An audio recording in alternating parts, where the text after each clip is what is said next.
Korang tengok itu beli mak yang jenis macam ni tau. Korang tengok. 1, 2, 3, 4, 5,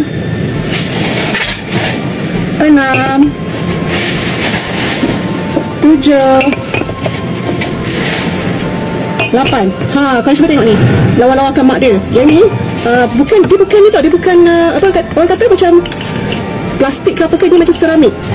Seramik. So kalau katakan korang jenis yang suka minum panas ataupun minum sejuk pun boleh lagi dekat dalam mak besar ni, sebab dia besar tau. Keluasan dia sangat-sangat besar. Memang korang minum ni puas. Lagi-lagi kalau korang nak raya ke kan, kita nak jamu tetamu kan, nak dapatkan cawan-cawan mak macam ni, yang cantik macam ni, dia bagi satu set kali macam ni tau.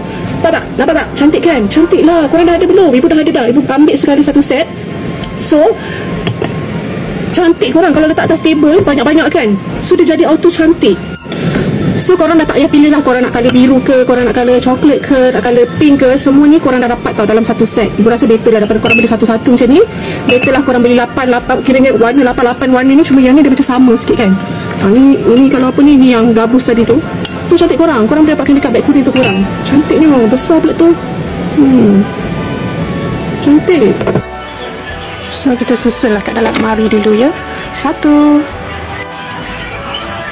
2,